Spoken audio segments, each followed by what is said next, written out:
તાજેતરમાં ભરૂચ જિલ્લાના હાસોટ ખાતે સાબિર કાનુગાની હત્યાનો બનાવ બન્યો હતો। આ હત્યા અંગે સુપારી અપાઈ હોવાનો આક્ષેપ કરાયો છે। ત્યારે બનાવના આરોપી મુફ્તી અબ્દુલ્લાની તપાસ અર્થે નામદાર અદાલતે 3 દિવસના રિમાન્ડ મંજૂર કરેલ છે। ભરૂચ જિલ્લાના હાસોટ નગર ખાતે સનસનાટી ભરેલ હત્યાના બનાવમાં સાબિર કાનુગાનું મોત નીપજ્યું હતું। આ બનાવ અંગે હાસોટ પોલીસ મથક ખાતે નોંધાયેલ ફરિયાદમાં સુપારી આપવામાં આવી હોવાનો આક્ષેપ કરવામાં આવ્યો છે।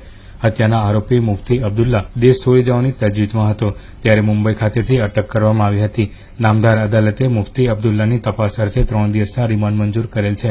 6/6/2017 રોજ હાસોટ ખાતે સાબિર કાનુગાની જે હત્યા થયેલી તે હત્યામાં કુલ 14 આરોપીઓ હતા, જેમાંનો એક આરોપી જેમ કે મુખ્ય કાવતરાખોર અબ્દુલ્લા મોહમ્મદ પટેલ નાઓ, જેઓ કાવતરાખોર હતા, જેઓ સૃષ્ટિ વિરુદ્ધનું કૃત્ય કર્યાની સાબિર કાનુગાની ફરિયાદ હતી, જેના આધારે સાબિર કાનુગાનું મર્ડર થયેલું। તે આરોપી અહીંથી નાસી જવા માટે સાઉદીના જેદ્દા ખાતે જવા ભાગી જતો હતો।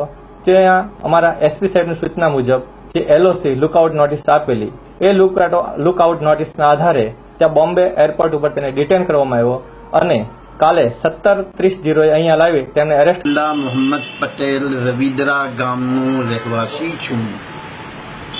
માલિકની મહેરબાનીથી મેં એક બહુ સારી સંસ્થા દીની દુનિયાવી એજ્યુકેશનની સ્થાપના કીધેલી છે હાસોટ ખાતે, અને ત્યાં મેં 35 વર્ષ સુધી હું તેનો ફાઉન્ડર રહ્યો, અને તેનો ફાઉન્ડર રહેવા પછી તેનું આખું સંચાલન મને જ કરવાનું માલિકે તોફીક આપી અને તે કામ મેં કીધું। હવે જ્યારે બધું કામ થઈ ગયું, બની ગયું, ઇમારતો થઈ ગઈ, લાખોનું કામ થઈ ગયું, કરોડોનું કામ થઈ ગયું, લોકોએ મને દાન આપી અને મેં જ્યારે કામ કીધું, હવે અમુક લોકોનું એવું થયું કે આ સંસ્થા પર કબજો આપણો થઈ જાય, કેમ કે તે 35-30 વીંગા 30 એકર અને કુલ 60 વીંગા જમીનમાં આખી સંસ્થા છે, અને મારો આખો સ્ટાફ જે છે તકરીબન 100 માણસોનો સ્ટાફ છે, અને ત્યાં આ કામ લઈને તેનો પ્રિન્સિપલ, તેનો ફાઉન્ડર, તેનો આખું જ વહીવટ મારા માથે હતું। હવે અમુક લોકોની ધ્યાનત એવી થઈ કે અમે બી આ સંચાલન કરીએ, તો તેવા મારા ઉપર આક્ષેપ કરીને પહેલો આક્ષેપ એ કીધો કે મેં અમુક છોકરાને આના અંદર વાપરો, તો તે લોકો સાબિત નહીં કરી શક્યા। તો બીજો આક્ષેપ પછી એવો થયો,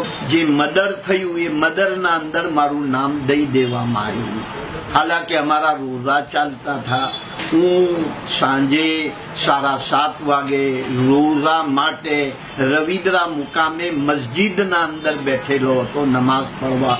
ત્યારે મને ખબર થઈ તો મારી આંખમાંથી આંસુ નીકળી આવ્યા, કેમ કે સાબિરભાઈ સાથે મારો ઘણા સારા સંબંધો હતા, મારા દુશ્મન નહીં હતા સાબિરભાઈ કે હું કોઈને મદદ કરું, મારો કોઈ જ માનવતાના અંદર કોઈ મારો દુશ્મન